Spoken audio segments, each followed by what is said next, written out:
O economista João Adolfo Stade, ele reforçou que o mercado financeiro está desaprovando as medidas anunciadas.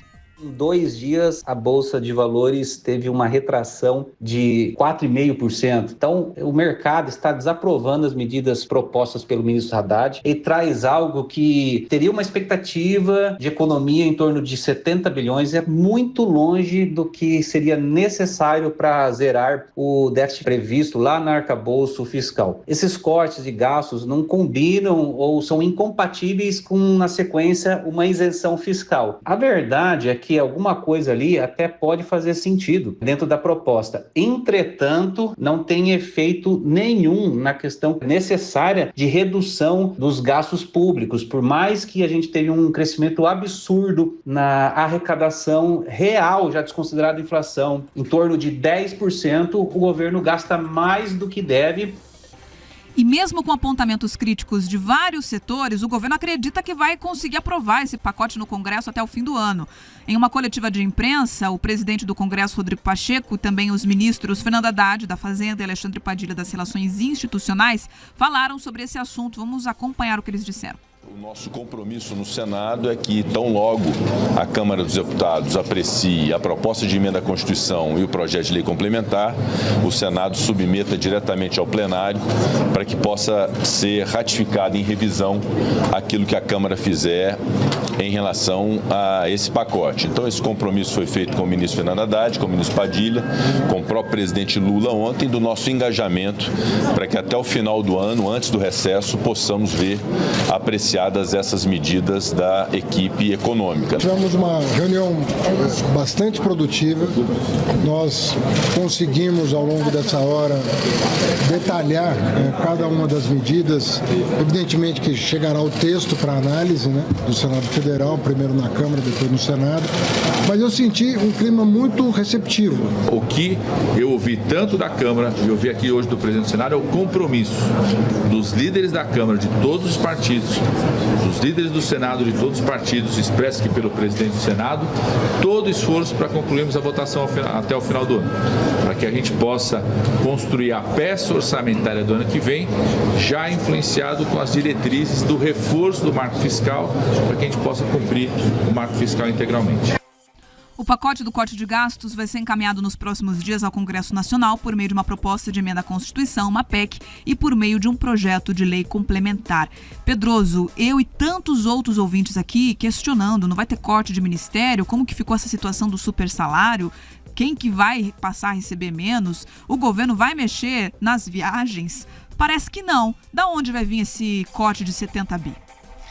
Olha, na prática, quem parou para analisar os números, eu parei para analisar os números, vi relatórios de grandes casas de análise, nós não vamos chegar nem nesse 70 bi. Eu vi um dos comentaristas, um dos especialistas falando, olha, o 70 bi já é abaixo do que precisaria. E ele está certo, já é abaixo. Só que a grande questão é, não vamos alcançar os 70 bi. Não tem como alcançar, porque é isso, o governo ele projeta questões que não são factíveis. Mas por que eles vendem essa quimera, essa ilusão?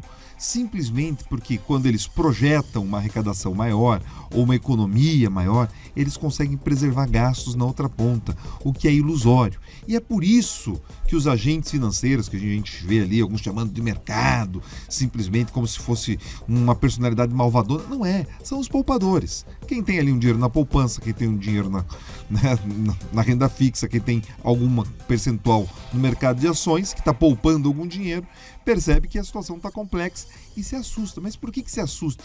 Porque percebe que, infelizmente, o controle das contas públicas não é uma preocupação real do governo. E por não ser uma preocupação real do governo, eles não conseguem lançar um programa de corte de gastos factíveis. Vamos lá. Quem aqui não quer que as pessoas paguem menos impostos? Eu quero que todo mundo pague menos imposto. Quero principalmente que as pessoas mais pobres paguem menos imposto ainda. Então, se me perguntam, olha, Pedro, você é a favor da questão da isenção do imposto de renda para pessoas que ganham até R$5.000? Com toda certeza. Eu acho que, inclusive, essa faixa poderia ser ampliada. Nós poderíamos ir além, porque hoje em dia a questão do poder de compra está muito prejudicada. Então, eu gostaria. Só que fazer gestão, Bia, é lidar com cobertor curto. Qualquer pessoa que estudou economia sabe disso. Você tem recursos limitados, então você precisa escolher com inteligência quais são as suas prioridades. A gente faz isso na casa da gente. Opa, se você quer talvez ali pintar as paredes pro final do ano para ter a casa um pouco mais ajeitada, então talvez você não vai conseguir ali trocar o pneu do carro. Então você vai fazendo ali as contas e vai organizando tudo mais. Ah, quer fazer uma viagem? Então você já sabe que não vai ali comprar uma blusa diferente. É disso que se trata. Você faz uma gestão segurando as pontas e equilibrando os pratos. Só que o governo federal ele não quer isso, ele não consegue. Quer fazer? Quer privilegiar as pessoas mais pobres? Show! Então, como que a gente vai fazer isso? Cortando despesas. Agora, não tem como você imaginar que você vai alcançar simplesmente aumentando e falando em taxar os super ricos. Não deu certo em lugar nenhum do mundo. E eu não estou aqui defendendo rico, defendendo milionário. Não, eu estou sendo pragmático. Uma solução que não funciona não pode ser apresentada como remédio. É a mesma coisa que você acreditar que simplesmente água com açúcar vai tratar alguma doença grave. Não trata. É disso. Então, infelizmente, Beatriz Frener, eu estou muito assustado com o que eu estou vendo. As repercussões no mercado foram muito pesadas. Algumas casas de análise já falam que tem chance da decisão do Banco Central na Selic chegar a um aumento de 1% agora em dezembro. Nós temos acompanhado a inflação de alimentos passando dos 10% esse ano. A questão da projeção da dívida, o governo Lula pegou a proporção dívida-PIB em 72%, ou seja, a gente já devia 72% do PIB na rodada do ano.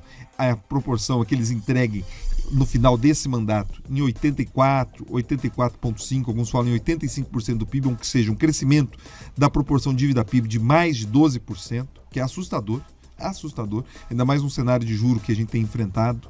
Ou seja, a gente pela primeira vez começa a discutir, e eu falava com alguns colegas que analisam a economia, que os benefícios do Plano Real começam a ser colocados em dúvida. Porque se de alguma forma a gente, em alguns setores importantes da economia, começar a conviver com inflação acima dos 2 dígitos, todos os benefícios que a gente já teve, né, ao superar esse desafio da inflação, do dragão inflacionário, podem ser perdidos. Enfim, a turma está brincando com um assunto muito sério, transformando em aspecto eleitoral algo que deveria ser técnico. Enfim, tem gente que está animada, comemorando, como se fosse uma final de Copa do Mundo, mas qualquer um que entende sabe que a ressaca está vindo já na semana que vem.